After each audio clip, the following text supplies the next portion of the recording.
1947 भारत आज़ाद हुआ। इतिहास की किताबें यही कहानियाँ रोक देती है, लेकिन इतिहास कभी इतनी आसानी से रुकता नहीं। असल सवाल यह नहीं है कि भारत आज़ाद हुआ या नहीं, सवाल यह है कि भारत किस हद तक आज़ाद हुआ और क्या वो आज़ादी पूरी थी।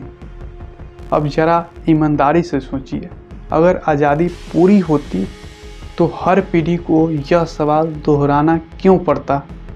आज़ादी का मतलब होता है डर से मुक्ति, अन्याय से मुक्ति, अवसर की बराबरी और गरिमा के साथ जीवन। अब एक एक करके इन चारों को देखते हैं। डर से मुक्ति। 1947 से पहले डर का नाम था अंग्रेज, यानी लोग अंग्रेज से डरते थे। 1947 के बाद डर का नाम बदल गया। अब डर सिस्टम से है, भीड़ से है, असहमति के नतीजे से है। अगर सवाल पूछने से डर लगे तो समझ लीजिए आज़ादी कागज़ पर है, मन में नहीं है। अन्याय से मुक्ति। कानून कहता है सब बराबर है, लेकिन ज़मीन पर आज भी इंसाफ मांगना बहुत महंगा पड़ता है। आज भी न्याय देरी से मिलता है और देर से मिला न्याय अक्सर अन्याय बन जाता है। अगर न्याय सबके लिए समान नहीं तो आज़ादी चुनिंदा है। अवसर की बराबरी। संविधान ने मौका दिया, लेकिन सिस्टम ने रास्ता मुश्किल बना दिया। जहां जन्म भविष्य तय कर दे, वहां प्रतिभा अकेले पड़ जाती है। अगर मेहनत से ज़्यादा पहचान काम आए तो आज़ादी अधूरी होती है। गरिमा के साथ जीवन।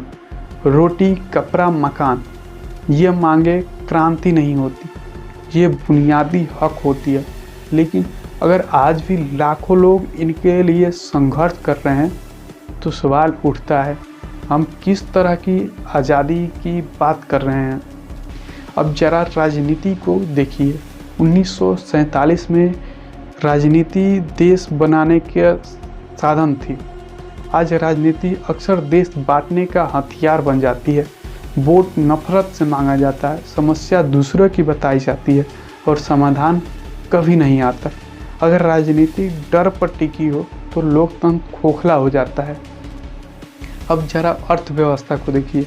भारत तेजी से बढ़ रहा है, यह सच है, लेकिन असमानता भी उसी ही तेजी से बढ़ रही है।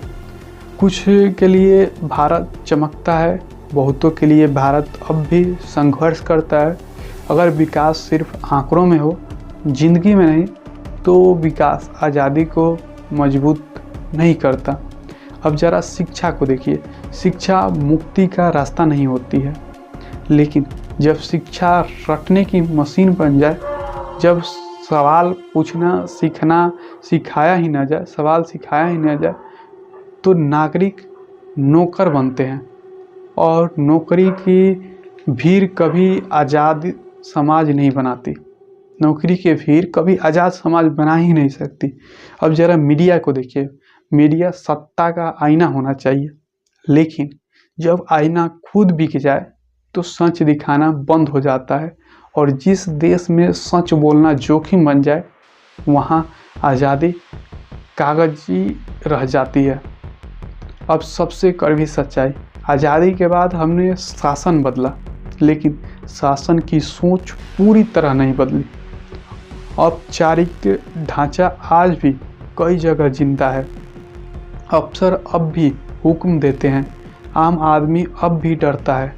अगर सत्ता सेवा न बने तो आज़ादी सिर्फ नाम की होती है। अब सवाल उठता है, तो क्या सब बेकार हो गया? नहीं, यह सबसे आसान और सबसे गलत निष्कर्ष होगा। भारत अधूरा है, लेकिन मरा हुआ नहीं है। भारत संघर्ष में है, लेकिन डरा नहीं है, हारा नहीं है। इतिहास गवाह है, जिस देश में खुद से इतने कठोर सवाल पूछे जाते हैं, वो देश कब अभी जिंदा होता है। अब सबसे ज़रूरी बात, ध्यान से सुनिए।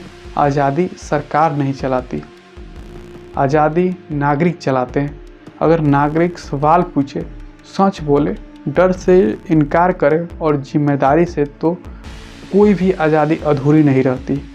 अब आखिरी सवाल, क्या हम आज़ादी को सिर्फ त्यौहार मानते हैं या एक जिम्मेदारी? क्योंकि आज़ादी हर साल मनाने की चीज़ नहीं है, आज़ादी हर दिन निभाने की चीज़ है। तो दोस्तों, हर वाक्य 1947 के लिए था, एक तारीख थी 1947। आज़ादी की एक प्रक्रिया है जो आज भी चल रहा है, और जो देश यह मान ले कि काम ख़त्म हो गया, वही देश धीरे धीरे आज़ादी खो देता है। तो दोस्तों, ये वीडियो यहीं पे समाप्त होता है। आपको ये वीडियो कैसा लगा कमेंट करके बताएं। मिलते हैं फिर अगले वीडियो में।